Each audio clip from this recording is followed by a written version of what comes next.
অনেকদিন ধরে তো পাট শাকের হচ্ছে ঝোল খেলাম, আর অনেকটাই পাট শাক নিয়ে এসেছিলো, তাই কিছুটা পাট শাক ছিল, তাই ভাবলাম একটু বড়া করেই খাই।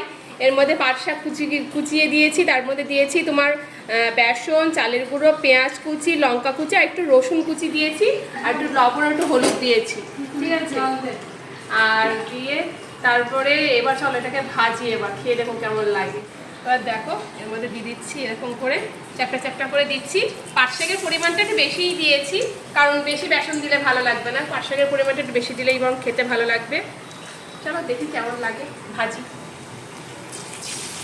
তারপরে এই দেখো দিয়ে দিয়েছি এর মধ্যে, আর তোমরা কারা কারা খেয়েছো সেটা কিন্তু অবশ্যই জানিও। এই দেখো মানে ভাজা কমপ্লিট হয়ে গেছে, চলো তুলে এবার ঝটপট পরিবেশন।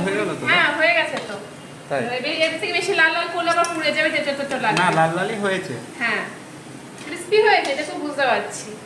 ঠিক আছে, ভাজা ভুজি খাওয়ার জন্য তো আমাদের বাড়িতে সবাই রেডি থাকে, স্পেশালি চলো ছেলে আর ওইদিকে মা ওয়েট করছে। হ্যাঁ আমার ছেলে অনেকবার হাঁকডাক করা হয়ে গেছে, মা দিয়ে যাও। এই দেখো ওরা ওয়েট করছে, বাবা ভালোই শব্দ হচ্ছে। হ্যাঁ ক্রিস্পি হয়েছে। ঠিক আছে, আর তোমরা কে কে খেয়েছো সেটা কিন্তু জানিও, যারা কেউ খাওনি ওই দেখো ডাকছে তারা প্লিজ এটা ট্রাই করে দেখো, না কিন্তু খেতে দুর্দান্ত লাগে।